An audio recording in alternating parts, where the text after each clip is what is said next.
Hello friends, welcome to my educational channel again. Now, in this lesson of 12th standard, we have studied till now about the fertilization. We were studying about the flower, the pollination and the fertilization.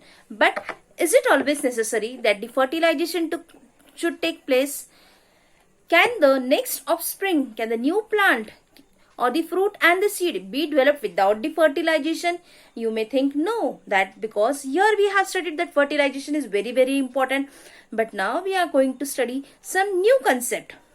In fertilization we have seen that all the organisms are diploid, but in order to, before the fertilization, the process called as meiosis takes place and the haploid gametes are formed, and the haploid gametes again combine together to form the diploid zygote.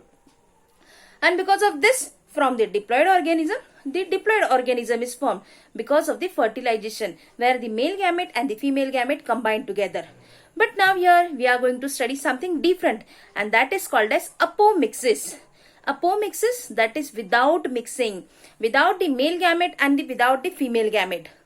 Without the male gamete and without the female gamete, from the single gamete you will find that the whole new organism is formed, and hence here the process called as meiosis is absent. Without the meiosis, without undergoing the haploid stage, from the diploid, new diploid organism is formed. So this is the apomixis. Now we are going to study about the apomixis and its types. And next one we want to study, that is the parthenocarpy. Again, parthenocarpy is the same thing. Here the fruit is formed without fertilization. Here we can say there is a false fruit because this is formed without fertilization. We can consider the example of apple. So now let us study all this in detail. Before this, if you have not subscribed the channel, please like and subscribe so that you can get the further interesting videos along with all the information in simple and easy language. So please subscribe and get the further information in easy language. Okay. Now here we are going to study the point called as apomixis. Apomixis. Now this is the phenomena of the formation of the embryo through the asexual method of reproduction, that is without the formation of gametes and without the fertilization process. Here the unusual sexual reproduction is not present, that is there is no meiosis, there is no syngamy, and the embryo develops in the ovule and the ovule develops to form the seed, but without the union of the gametes. In apomixis, when a gametophyte organ or the cell produce embryo-like structure without fertilization, it is called as apogamy. This apogamy, that is without the fertilization, the embryo is formed. And similarly, a diploid sporophyte cell produce a diploid gametophyte without undergoing meiosis, that is the oospore. Example, orange or the mango. I repeat, here we are going to study the process called as apomixis. Apomixis, that is without mixing. Without mixing the male gamete and the female gamete, the regular embryo and the ovule is formed to develop the seed. But here the process called as fertilization is absent. As the fertilization is absent, here the process called as meiosis, that is also absent because haploid gametes are not formed. Now in the apomixis, you will find that the gametophyte organ or the cell produce embryo-like structure without fertilization, that is the apogamy. And if the sporophyte produce a diploid gametophyte without undergoing meiosis, that is the apoospore. An example here we can take the orange or the mango. Now the apomixis is further of two types, that is the recurrent apomixis and the non-recurrent apomixis. In the recurrent apomixis, you will find that in this type the embryo sac generally rise either from a archisporial cell or from some other part of the nucellus. In diplospore, the unreduced embryo sac is derived from the diploid megaspore mother cell. Example you can take here of the Taraxacum. And in apoospore, the nucellar cell gives rise to the apomictic embryo sac. Simple thing, the recurrent apomixis says that whatever the embryo sac is formed, that embryo sac is formed from any archisporial cell, any cell of the nucellus. And next point, that is the non-recurrent apomixis.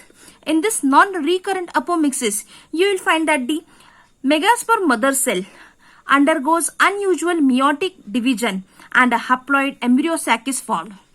Here, the embryos arises either from the egg by the parthenogenesis or from some other haploid cell of the gametophyte through apogamy. Now the plants produced by this method, they are generally sterile and they do not reproduce sexually. Example, here you can take of the Nicotiana. And the last and the third type here is the adventive embryony. In this adventive embryony, you will find that the embryo develops from the somatic nucellus or the integument along the normal zygotic embryo. Here the example is the mango, orange, lemon, and it also gives rise to the condition called as polyembryony. Now further we have to study the next point, that is the parthenocarpy. Now this term parthenocarpy, that is the fruit formation without the fertilization. This was first developed by the scientist called as Noyle. And in this you can take the examples of another varieties of the pineapple, banana or the papaya. Here there is no process of fertilization. Without fertilization the fruit is formed, because here the placental tissue is the unfertilized ovary and that produce auxin, that is the IAA, that is indole 3 acetic acid, and this is responsible for the enlargement of ovary into fruit.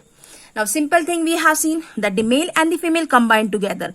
When the male gamete enters the egg cell, then the ovary enlarge and it becomes fruit. But here no such thing happens, only because of this hormone, that is the indole acetic acid. The enlargement of the ovary takes place and the ovary gets converted into the fruit.